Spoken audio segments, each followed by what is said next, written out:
السلام عليكم ورحمة الله وبركاته، حبيباتي في الله. يا رب تكونوا جميعا بخير وفي أحسن حال، اللهم أمين. ازيكم يا بنات؟ عاملين ايه؟ إن شاء الله يا رب تكونوا جميعا بصحة وسعادة وراحة بال. ولسه مكملين في الرحلة بتاعتنا إن شاء الله. النهاردة هاخدكم فسحة معايا بقى في الغردقة. ده احنا ايه، بقينا خبرة، بقينا عارفين الأماكن وبقينا عارفين المواصلات نركبها ازاي. بس شايفين القرية كانت حلوة جدا والله يا بنات. وكمان شايفين ما شاء الله كلها النخل، ومطلع بلح. فيها بلح اصفر، وفيها البلح الاحمر، وفيها البلح الرطب.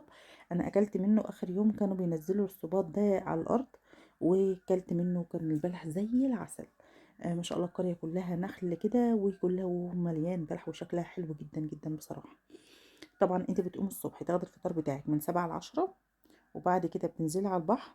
وانتي بقى طول اليوم هناك بيكون على الغدا على مطعم، في مطعم على البحر.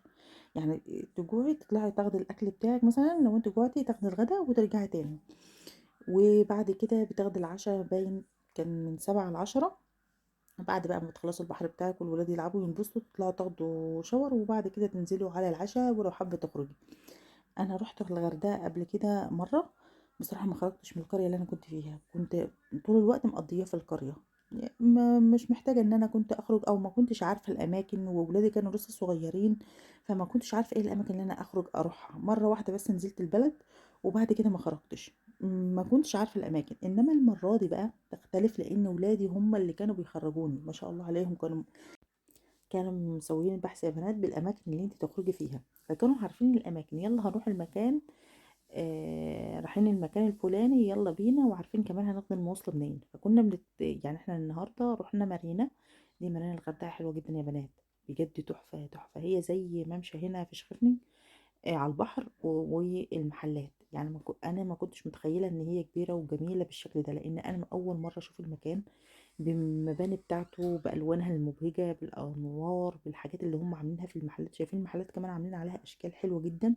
فالمكان تحفه، والجو كان حلو جدا جدا بالليل. فالولاد بصراحه اللي كانوا عم مسوين بقى بحث على الاماكن ونروح. وكمان المواصلات ما خدناش تاكسي، لان احنا كان عددنا كبير. فتاكسي مش هياخد كل المجموعه اللي معانا، فكنا هنضطر ناخد اتنين ونستنى. لا، فاحسن الميكروباص بصراحه. كنا بنتجمع ونروح الميكروباص، مش بعيد عن القريه، بناخده من جنب القريه وبنتحرك بيه بكل سهوله. يعني ما قابلناش مشكله مع المواصلات. سهل جدا جدا انك تتحركي بالميكروباص في الغردقه، لان انت بتقولي على لو بتركبي من المكان، بتقولي عايزه اروح المكان الفلاني، بينزلك في نفس المكان. بس كده، دي الجولة بتاعتنا. هاخدكم بقى، شايفين الجامع اللي هناك ده؟ خليكم معايا ان شاء الله هنروحوا عنده. وما تنسونيش يا بنات من لايك وشير وسبسكرايب للقناة. واتمنى لكم ان شاء الله مشاهدة ممتعة وجولة ممتعة معانا. واستنوا ان شاء الله الفيديوهات اللي جاية احلى واحلى بإذن الله.